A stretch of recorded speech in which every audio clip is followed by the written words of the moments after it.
Cartman's motivation for weight loss. Cartman is at a routine doctor's checkup where he's told his weight is dangerously unhealthy. The doctor suggests a drastic measure, starting him on OIC, a semaglutide-based medication originally intended for diabetes patients but increasingly prescribed for rapid weight loss. The drug's monthly cost is $1,200, which immediately creates a barrier. Cartman's single mother cannot afford it. Instead, the doctor prescribes Lizzo. This is not a pharmaceutical product, but a satirical stand-in for body positivity, using the name and image of the real-life artist who promotes self-love regardless of size. In this context, Lizzo functions as a metaphorical, free alternative to expensive treatment, illustrating the disparity between what rich and poor patients are offered. Affluent individuals can pay for OIC, while those without means are told to simply embrace their bodies. Cartman's acceptance of the treatment isn't motivated by health concerns, self-esteem, or longevity. Instead, his logic is entirely self-serving. He wants to be skinny so that when he insults people, they can't retaliate with fat jokes. In his mind, weight is the only flaw people can use against him. Removing it would leave him, as he sees it,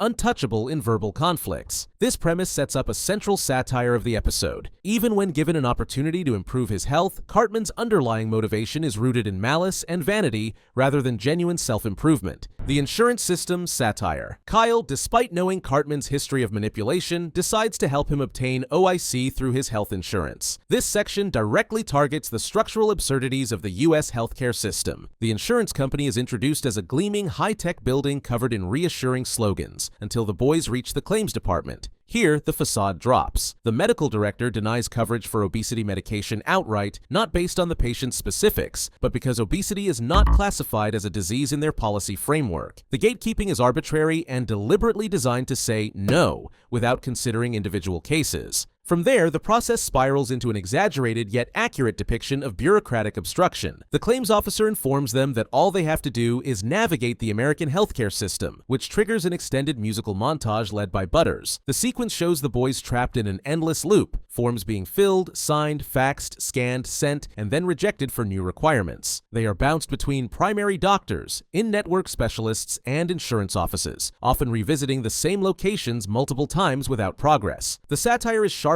by how little exaggeration is needed. The obstacles mirror real-life healthcare navigation, where patients are burdened with administrative work, contradictory requirements, and constant resubmissions. In the episode, this comedic escalation turns surreal, with Butters descending into confusion, claiming he's lost in the American healthcare system, visually trapped in warped, abstract space. Randy's crop top spiral. The Randy subplot begins when his daughter Shelley wears a crop top to school. Randy objects, insisting that showing midriff will lead her to fall in with a bad group of people doing a bunch of This warning becomes ironic foreshadowing, as Randy himself ends up in exactly that scenario. In an attempt to embarrass Shelley, Randy wears a crop top to pick her up from school. This draws the attention of several South Park moms who are secretly using OIC and other semaglutide-based Misunderstanding their invitation, Randy boasts about his enthusiasm for thinking they mean recreational substances. Instead, he's pulled into their social circle, effectively a mom gang built around weight loss use. The show treats these medications like illicit narcotics. Randy's first exposure is cautious, rare for a character who has historically indulged recklessly, but once he tries OIC, he's hooked. The benefits hit immediately. No hangover, suppressed appetite, and a sense of vitality. From there, the mom's activities escalate into openly criminal behavior,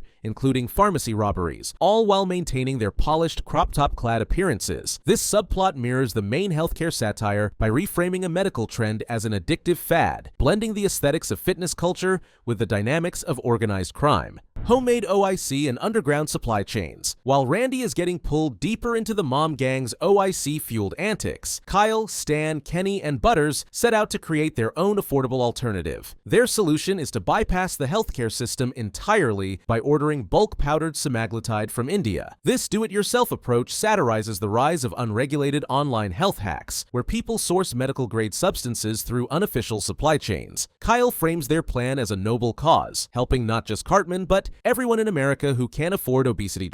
However, his methods are informed not by medical professionals, but by videos from TikTok and YouTube, highlighting the modern trend of replacing expert consultation with social media research. The boys' first test subject is Cartman. He measures the drug's effectiveness in his own unique way, by attempting to consume a cereal bomb, a grotesque concoction combining Cocoa Puffs, Cap'n Crunch, and a bucket of KFC. When he's unable to finish it for the first time ever, they declare the a success. The gag reinforces a recurring element of the series. Cartman is a sort of junk food mad scientist, constantly inventing horrific culinary abominations. This storyline amplifies the commentary that when legitimate access is blocked by cost and bureaucracy, people will turn to risky, underground alternatives. It also underscores a core theme of the special. The system doesn't just fail people, it pushes them toward potentially dangerous workarounds. Big Sugar as the mob. The narrative shifts to the sugar industry, portrayed as a shadowy criminal enterprise reacting to the sudden threat posed by obesity like OIC. A 60% drop in sales of sugary cereals and snacks has corporate bosses panicking. In South Park's satire, these executives are literal brand mascots. Tony the Tiger, the Trix Rabbit, Cap'n Crunch, depicted as cigar-smoking mobsters in dimly lit rooms. Their portrayal highlights the sugar industry's long-standing influence over American diets and public health narratives. The episode references real history. In the 1960s, sugar companies funded research that shifted blame for heart disease from sugar to dietary fat.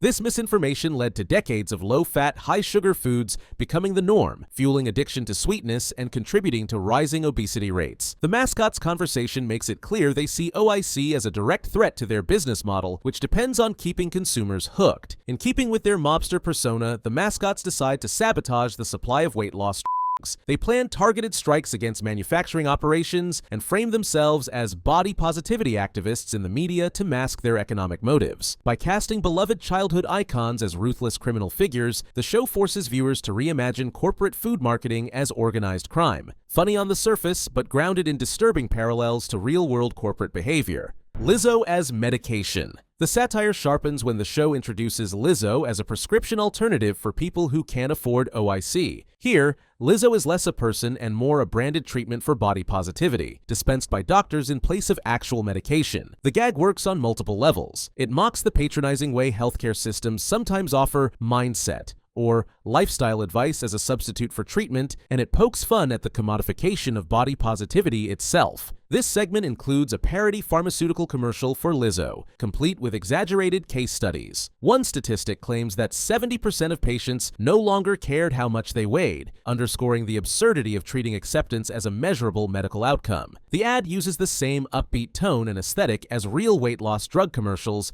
making the satire even sharper. Lizzo herself saw and reacted to the bit in real life, posting a blind reaction that showed humor and self-awareness, an outcome that contrasts with how many celebrities respond to South Park's lampooning. The in-episode portrayal, however, draws attention to a social double standard. People are encouraged to embrace themselves as they are, unless they have the means to change, in which case transformation is celebrated. The joke lands because it highlights the tension between authenticity and opportunism in both the health and entertainment industries. Supply chain war and the Mad Max chase. The conflict escalates when the sugar industry mascots act on their plan to eliminate the competition. They infiltrate an Indian facility producing generic semaglutide and commit an act of sabotage that's both cartoonish and disturbingly realistic. At the same time, Randy's mom gang, still fully committed to their crop top aesthetic, robs the boys' stash of homemade OIC. This sets up the episode's most elaborate set piece, a multi-way Fury Road-style chase through South Park. Three factions, the boys, the sugar mascot mobsters, and the mom gang, are all in pursuit of the same truckload of weight loss drugs. The sequence is packed with visual gags and slapstick mayhem, but it also showcases some of the best 3D animation the series has produced, maintaining the show's cutout style while adding dynamic camera movement and depth. The violence is uncharacteristically intense for South Park's streaming specials, with Tony the Tiger delivering the first on-screen Kenny death in a long time. Each character plays to type, Stan hesitates to harm anyone, Kyle takes decisive, if morally gray, action.